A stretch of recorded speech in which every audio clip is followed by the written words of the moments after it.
Oke, assalamualaikum warahmatullahi wabarakatuh. Welcome back to Guru BK Channel bersama saya Abdul Mujib. Di video kali ini saya akan sharing kepada teman-teman semua tentang 4 tips untuk lolos tes CPNS versi saya. Oke, yang pertama adalah teman-teman harus belajar materi yang semirip mungkin dengan yang diteskan di tes CPNS. Kenapa? Karena materi sebanyak ini tanpa dipelajari tidak akan masuk ke otak kita. Poin kedua adalah belajar materi yang semirip mungkin ya dengan yang akan diteskan di tes CPNS. Karena kalau kita belajar materi sebanyak ini tapi terlalu jauh ya materinya, maka belajar kita nanti kurang efektif. Maka teman-teman harus belajar materi yang semirip mungkin yang akan diteskan. Bisa dari buku, bisa dari YouTube, bisa dari Google, bisa dari manapun. Tapi pastikan ada kata-kata seperti ini sesuai FR asli, oke? Jadi sesuai FR asli itu maksudnya adalah field report atau bocoran tes sebelumnya. Sehingga ada kemungkinan mirip dengan yang akan diteskan pada saat teman-teman tes nanti. Oke, itu tips yang pertama. Tips yang kedua adalah berdoa. Oke, bagaimanapun menurut saya CPNS adalah rezeki.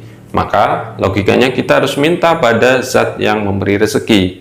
Oke, karena kita usaha tanpa doa, maka kita dikatakan sombong. Karena sebetulnya semuanya milik Allah dan harus kita minta ke Allah. Itu tips nomor 2. Tips nomor 3 adalah konsisten. Karena konsisten adalah kunci orang-orang sukses. Tanpa konsisten, kita tidak akan mampu mencapai tujuan kita. Katakanlah kita sudah belajar, kita sudah berdoa, tapi cuma 1 kali. Maka kita kemungkinan suksesnya adalah kecil.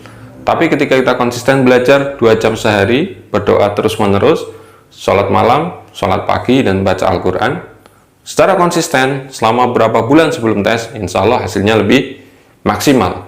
Itu tips nomor 3. Tips yang nomor 4 atau tips yang terakhir adalah biasa saja.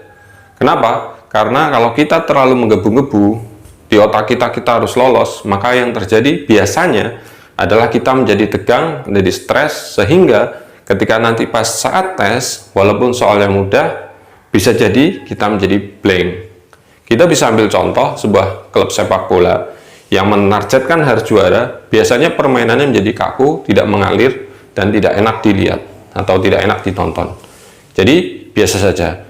Biasa saja merupakan bentuk kepasrahan kita pada Allah. Karena fa'idha azamta fatawakkal 'ala Allah.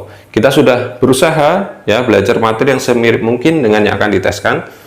Sudah berdoa kepada Tuhan Yang Maha Kuasa, sudah konsisten, maka keempat adalah tawakal. Menyerahkan semuanya kepada Tuhan. Setelah ikhtiar, maka harus tawakal. Maka tips yang keempat adalah biasa saja, jalani saja. Oke? Mungkin itu 4 tips dari saya. Semoga bermanfaat buat teman-teman yang akan berjuang. Semoga menjadi rezeki teman-teman di tahun depan. Terima kasih dari saya. Wassalamualaikum warahmatullahi wabarakatuh.